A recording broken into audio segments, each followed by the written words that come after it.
आप हैं मेरे साथ में एक ऐसी खबर पर चर्चा करने के लिए जो निश्चित ही आप लोगों के अंदर ऊर्जा का संचार करेगी। खबर क्या है?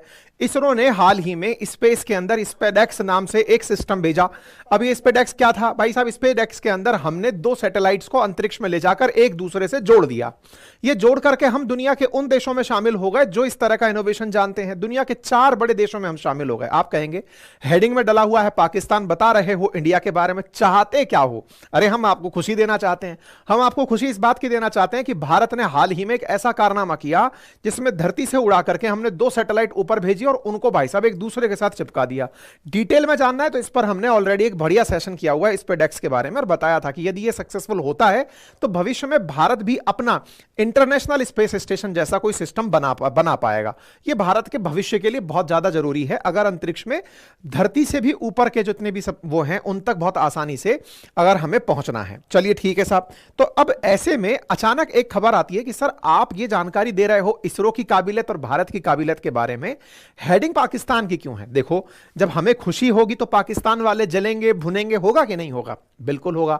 तो पाकिस्तान वाले जलना भुकना शुरू किए। अच्छा, इसके इमेज को देख करके हम भौंकना नहीं भुनना कह रहे हैं, तो भाई साहब इन्होंने भुनना शुरू किया, जलना भुनना शुरू किया। तो यहां के प्रधानमंत्री बड़े काबिल आदमी हैं। उन्होंने क्या किया, अंतरिक्ष में डायरेक्ट पानी की टंकी भेज दी और टंकी भेजी एकदम सैटेलाइट बना करके कि लीजिए साहब। और ये जो आप देख रहे हैं ये बिल्कुल टंकी पानी की जो है ये असल में एक सैटेलाइट नाम से भेजी गई है। अब मजाक के रूप में ये पानी की टंकी है, वास्तविकता में पाकिस्तान इसे सैटेलाइट ही कह रहा है और ये अर्थ ऑब्जर्वेशन सैटेलाइट है। हम तो आपको खबर देना चाहते थे कि इन्होंने अपनी पहली इंडिजीनियस अर्थ ऑब्जर्वेशन सैटेलाइट भेजी है, लेकिन आकृति को देखकर लोगों ने कहा कि यार इतना भी क्या जल रहे हो कि पानी की टंकी आसमान में भेज दिए कि लो पाकिस्तानियों जलो मत और पानी के छींटे खा लो। तो ऐसे में हेडलाइन बनती है कि पाकिस्तान ने अपना पहला होम मेड ऑब्जर्वेशन सैटेलाइट भेज दिया। अब पाकिस्तान ने होम मेड पहला ऑब्जर्वेशन सैटेलाइट भेज दिया तो बड़े सारे सवाल खड़े होते हैं कि सर ये ऑब्जर्वेशन सैटेलाइट होता क्या है, फर्स्ट होम मेड का मतलब क्या है, इससे पहले क्या था, अभी भेजा है तो क्या ये इतने काबिल हो गए क्या कि इनके पास श्रीहरिकोटा जैसा स्पेस लॉन्च स्टेशन आ गया? ये तमाम दिमाग में प्रश्न आने लगेंगे। तो चलिए जानकारी को सॉर्ट करते हैं। सॉर्ट ये है कि पाकिस्तान ने अपनी EO-1 नाम से एक सैटेलाइट भेजी है, लेकिन ये सैटेलाइट इन्होंने चाइना के एक स्पेस स्टेशन से भेजी है।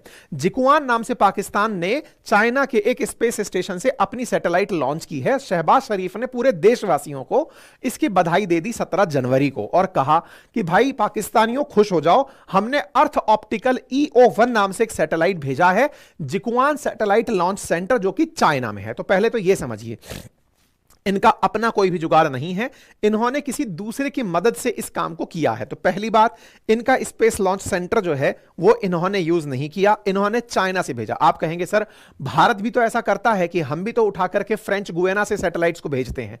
हम उन सैटेलाइट्स को भेजते हैं जिनमें वजन 5000 किलो से ज्यादा है, जो लिफ्ट नहीं हो सकते, उनके लिए अब हम अपनी और बढ़िया सैटेलाइट के लिए रॉकेट बना रहे हैं। लेकिन इन्होंने जो भेजा है यह असल मायने में किसी भी प्रकार से अपने स्पेस स्टेशन से ना होकर के चाइना के स्पेस स्टेशन से भेजा गया। लंबे समय में ये ऐसा ही करते आ रहे हैं। तो फिर इन्होंने मेहनत क्या की है? इन्होंने ये सैटेलाइट बनाया है। बाय द वे मैं ब्रीफिंग में आपको एक बात बता दूं कि सैटेलाइट होते क्या हैं। देखिए सैटेलाइट एक तरह से समझिए कि यदि ये रॉकेट है तो इसके सर पर रखा हुआ एक मटेरियल है जिसे आप सैटेलाइट कहते हैं। आप पूछेंगे मतलब क्या है? भाई पेलोड जो है ना, जो सामान है, ये समझिए कि रॉकेट में लगती है आग और जब रॉकेट उठता है तो इसके सिर पर आपने जो सामान रख दिया वो लगी हुई आग से एकदम ऊपर जाकर जितनी ऊंचाई तक का रॉकेट आप भेजोगे पहुंच जाएगा। आसान भाषा में यह समझिए कि दिवाली के समय पर जो आप रॉकेट जलाते हैं उसके सिर पर अगर कोई मटेरियल आप बांध दें तो वो भी आपकी हाइट पर चला जाएगा। ऐसे ही रॉकेट के सिर पर पेलोड के नाम पर सैटेलाइट भेजे जाते हैं। तो इसका मतलब रॉकेट किसी और का रहा होगा, इन्होंने बस पेलोड अपना भेजा है। हमारे यहां पर रॉकेट भी अपना होता है और पेलोड भी अपना होता है, यह ध्यान रखिएगा। तो इन्होंने अपना पेलोड बनाया है और जो पेलोड बनाया है ना उसको देख करके पाकिस्तानी जल गए।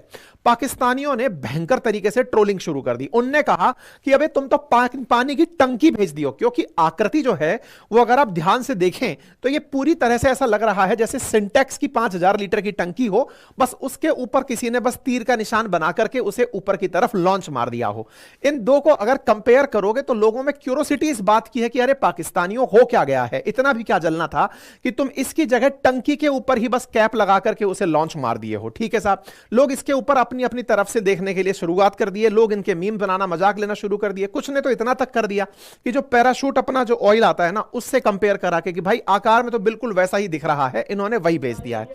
लोग इनके तरह तरह से मीम्स निकालने लग गए कि ये वो लोग हैं। एक बार अगर आपको याद हो तो यहां पर जब उनकी सरकार हुआ करती थी इमरान खान की, तब उनके मंत्री थे जो साइंस मिनिस्टर थे, उन्होंने उनसे पूछा गया कि भारत ने मून पर सैटेलाइट भेज दिया है, तो उन्होंने बहुत ही रोचक जवाब दिया था, जिसके लिए वो हमेशा के लिए नोबेल पुरस्कार विजेता मेरी नजर में रहेंगे। उन्होंने कहा था मून पर सैटेलाइट भेजने की जरूरत क्या, वो तो खुली आंखों से दिखता है।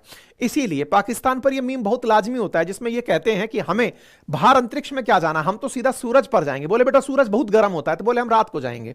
तो ये है वो पाकिस्तान। खैर जो भी है, फिलहाल के लिए पाकिस्तान की सब तरफ से मजाक बन रही है, और ऐसी मजाक के अंदर कुल मिलाकर लोगों को घबराना नहीं है वाला संदेश इमरान खान का याद आ रहा है। चलिए कोई बात नहीं। ऐसे में एक बड़ा मीम और निकल कर आया कि कहीं ऐसा तो नहीं है कि फ्रस्ट्रेट होकर के तुम लोग पानी छिड़क के और पानी छिड़क करके अपने साइंटिस्ट को बाहर निकाल दोगे। साइंटिस्ट बाहर निकालने की जब बात आती है तो बड़ा सवाल यह निकलता है कि पाकिस्तान में वैसे भी मास स्केल पर लोगों को बाहर निकाला जा रहा है, नौकरी से बाहर निकल रहे हैं। आप इधर देख सकते हैं कि यहां की कैबिनेट ने अप्रूव किया restructuring of ministry science and technology, workforce को 30% तक कम करने की खबर है। दुनिया भर के अंदर यह खबर चल रही है क्योंकि आज के जमाने पर जॉब की कटिंग्स हो रही हैं, क्योंकि इनोवेशन समय लेता चला जा रहा है। इनोवेशन है, नई टाइम फ्रेम में चीजें हो रही हैं, सैटेलाइट्स क्या कर रही हैं वो तो हम समझेंगे ही, लेकिन इस बीच में एक बड़ा सवाल यह भी बनता है कि कहीं ऐसा तो नहीं कि इनके यहां पर लोगों को निकाल दिया गया। और लोगों को निकालने का सीरियस नोट पर अगर मैं बात करूं ना, दुनिया में इस समय जॉब कटिंग्स बहुत बड़े स्केल पर चल रही हैं। और ऐसे में आपके सामने यहां पर आप देख सकते हैं कि टेक जाइंट मेटा, माइक्रोसॉफ्ट और अमेजन जैसे भी जो लोग हैं ना, वो जॉब कटिंग्स की बात कर रहे हैं। क्यों कर रहे हैं? क्योंकि आर्टिफिशियल इंटेलिजेंस आने वाले समय में 70% एम्प्लॉइज की जगह खा जाएगा। इस तरह की न्यूज मार्केट में चल रही है। आर्टिफिशियल इंटेलिजेंस क्या है? देखिए कुल मिलाकर एक लाइन में अगर कहा जाए तो एक समय था जिस समय आदमी कंप्यूटर से काम करने से पहले कैलकुलेटर से काम करता था, कैलकुलेटर से पहले हाथ से काम करता था।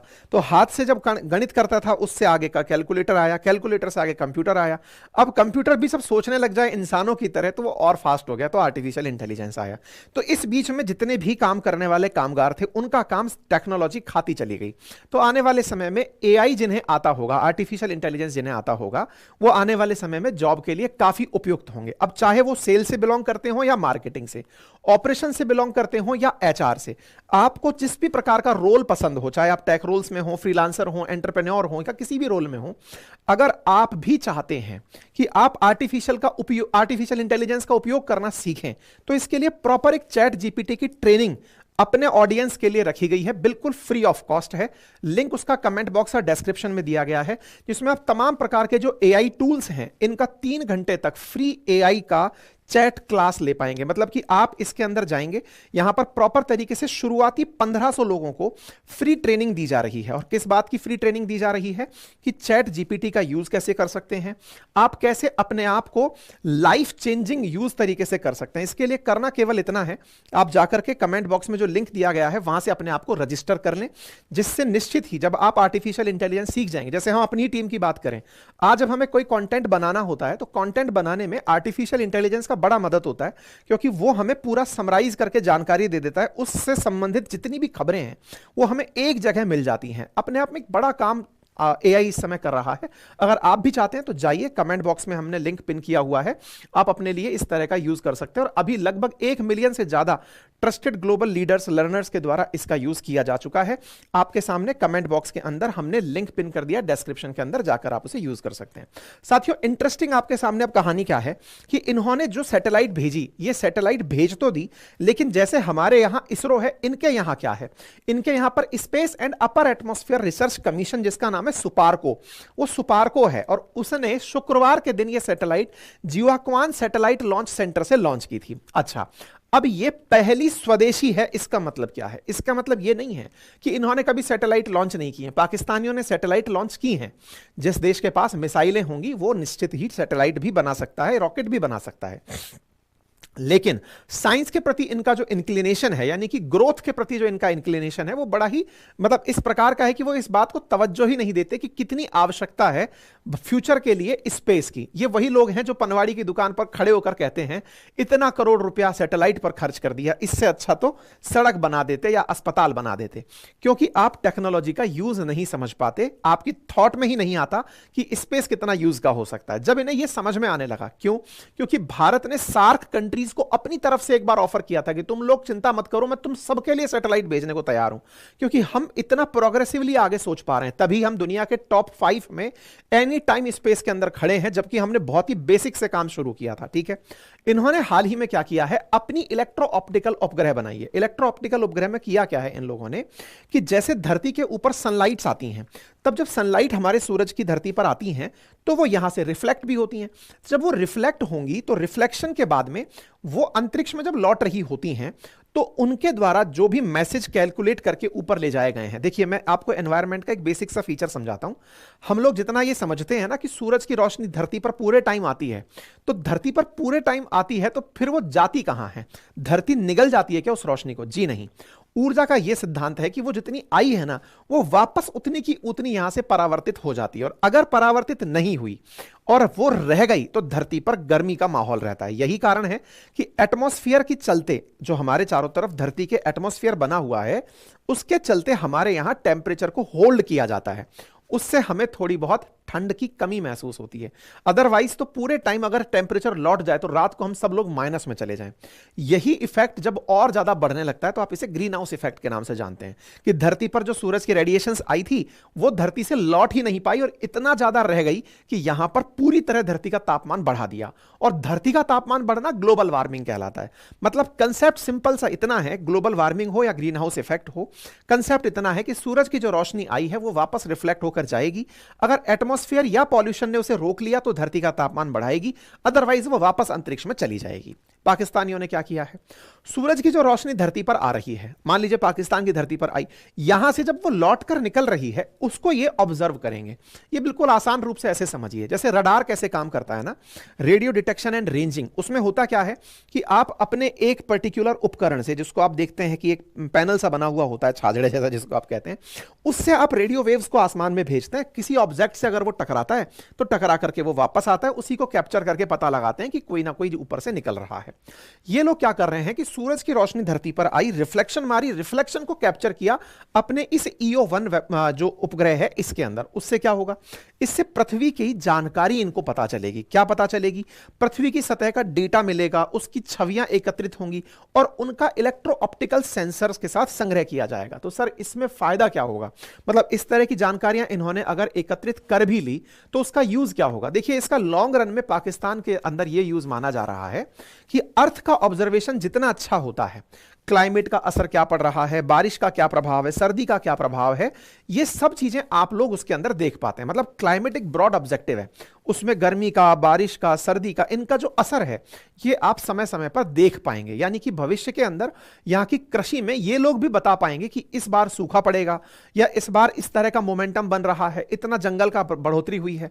तो क्या भारत इस तरह के काम करता है? हम लोग 1988 से ही अर्थ ऑब्जर्वेशन सैटेलाइट भेज रहे हैं। इन्हें अब समझ में आया है कि हमें अर्थ ऑब्जर्व करनी चाहिए। देखिए, अर्थ ऑब्जर्वेशन से ही भारत में भी हम तमाम प्रकार की चीजें पता लगा पाते हैं। इस काम को करने के लिए पाकिस्तान के अंदर सुपारको नाम से एक एजेंसी है जो ये काम करती है, जो ट्विटर पर नहीं है, फेसबुक पर है। उन्होंने अपने स्टेटस पर डाला था कि ईओ सैटेलाइट सक्सेसफुली लॉन्च हो गई है, लॉन्ग लिव सुपारको हो गया है। फर्स्ट टाइम है कि पाकिस्तान ने अपना अर्थ ऑब्जर्वेशन सैटेलाइट बनाया है, जो हम लोग कम से कम नहीं तो 35 साल पहले बना करके लॉन्च कर चुके हैं। ये लोग अब उसकी जरूरत महसूस किए हैं। ठीक है, तो इन्होंने इस तरह की तस्वीरें डाली और इन्होंने कहा कि हमने इलेक्ट्रो ऑप्टिकल उपग्रह को चीन के जिक्वान सैटेलाइट लॉन्च सेंटर से भेज दिया है। ठीक है साहब, अब ये इनके लिए एक बड़ी मील का पत्थर साबित हो रहा है कि हमने बड़ा काम कर दिया है। अब आप देख रहे हैं ये पूरा की पूरा सिस्टम। अब ये जो पूरा सिस्टम आपको दिख रहा है ये पाकिस्तान का नहीं है, ये चाइना का है। तो फिर पूछेंगे पाकिस्तान का क्या है? तो देखिए, पाकिस्तान के जो सुपारको के अध्यक्ष हैं, जिनका नाम मोहम्मद यूसुफ खान है, उन्होंने अपनी तरफ से इंफॉर्मेशन दी यहां पहुंच करके, चाइना पहुंच करके, कि देखो साहब ये जो सैटेलाइट जा रहा है ना, ये तो ऊपर बैठकर जा रहा है, नीचे का जो रॉकेट है ये चाइना वालों का है। चाइना वालों का कौन सा है? चाइना वालों का लॉन्ग रेंज 2 नाम का सैटेलाइट सिस्टम है। इसका नाम है लॉन्ग मार्च 2D। लॉन्ग मार्च 2D नाम का रॉकेट है, उसके ऊपर पाकिस्तानी सैटेलाइट रखा हुआ है। तो क्या केवल एक इनका ही सैटेलाइट गया है? नहीं, इसके साथ साथ इन्होंने टियानलू 1 और लांतान 1 सैटेलाइट भी इसी लॉन्ग मार्च से भेजे हैं। लॉन्ग मार्च 2D नाम का इनका रॉकेट है। मैं फिर से समझाता हूं, याद करिए दिवाली के समय के पटाखे, उनमें रॉकेट याद करिए। रॉकेट के ऊपर आपने कोई सामान धर दिया, तो इस रॉकेट में, रॉकेट जिसका काम केवल ऊपर पहुंचाना है, रॉकेट एक प्रकार की ट्रेन है, हवाई जहाज है, जिसमें सवारियां हैं सैटेलाइट्स, ठीक है। तो यहां पर जो सैटेलाइट्स रखी गई हैं वो 3 रखी गई हैं। लॉन्ग मार्च 2D के अंदर जो सवारियां बिठाई गई हैं वो 3 हैं। एक पाकिस्तान की हो गई EO-1, इसके अलावा 2 और हो गई, और वो 2 चाइनीज हैं जिनका नाम तियानलू-1 और लैंतैन-1 है, वो भी इसके साथ भेजी गई। सर तो क्या एक रॉकेट पर इतनी सारी सवारियां भेजी जा सकती हैं? भेजी हैं इन्होंने, और सक्सेसफुली इनको अंतरिक्ष में प्लेस कर दिया है। कहां भेजी हैं सर? ये लो अर्थ ऑर्बिट में गई हैं। लो अर्थ ऑर्बिट क्या है? देखिए, अर्थ धरती है, धरती के ऊपर चक्कर काटने के लिए अलग अलग पैरामीटर्स हैं।